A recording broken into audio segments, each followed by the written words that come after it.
सुप्रभात प्यारे बच्चों। बच्चों, जैसे कि बेटा हम वाच्य पढ़ रहे थे।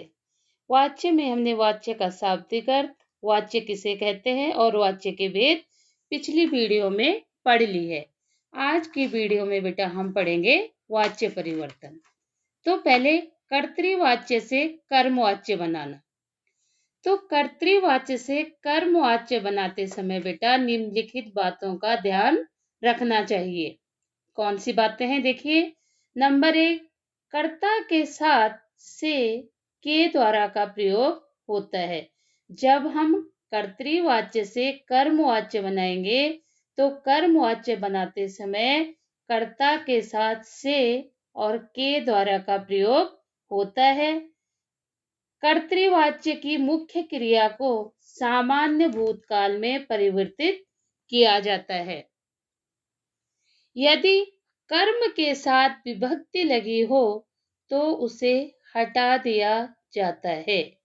देखिए बेटा, कर्तृवाच्य और फिर कर्मवाच्य।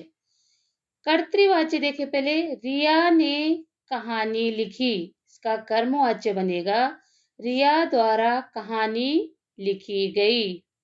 लड़के खेलते हैं, इसका कर्मवाच्य बनेगा लड़कों द्वारा खेला जाता है। बच्चे नृत्य करते हैं, इसका कर्मवाच्य बनेगा बेटा बच्चों द्वारा नृत्य किया जाता है। मुदित ने साइकिल चलाई, इसका कर्मवाच्य बनेगा मुदित द्वारा साइकिल चलाई गई। अब बेटा अभी तो देखो कर्तृवाच्य से कर्मवाच्य बनाए, अब कर्मवाच्य से कर्तृवाच्य बनाना।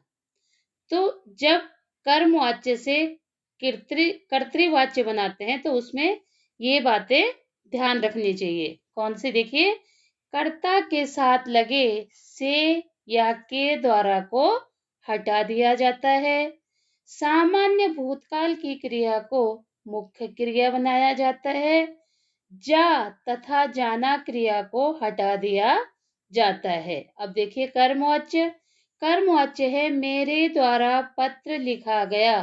अब इसका कर्तृवाच्य बनेगा बेटा मैंने पत्र लिखा। सुरेश द्वारा चित्र बनाया जाता है।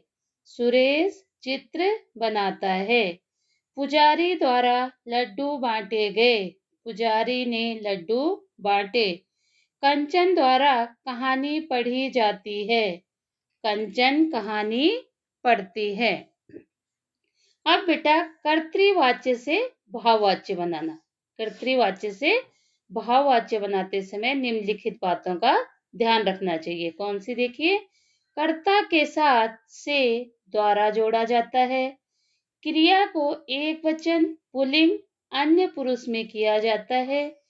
क्रिया को सामान्य भूतकाल में तथा एक वचन में बदलकर उसके साथ जाना लगाया जाता है।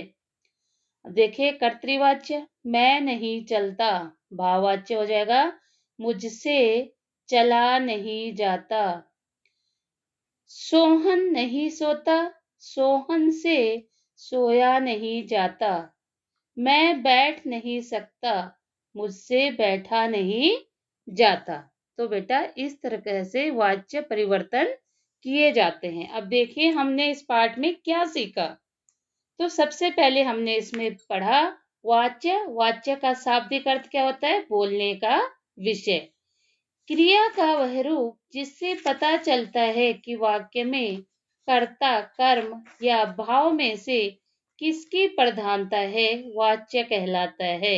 ये यह है बेटा, ये या आएगा। वाच्य के 3 भेद हैं, कर्तृवाच्य, कर्मवाच्य और भाववाच्य। कर्तृवाच्य में क्रिया कर्ता के अनुरूप होती है, इसमें कर्ता की प्रधानता होती है।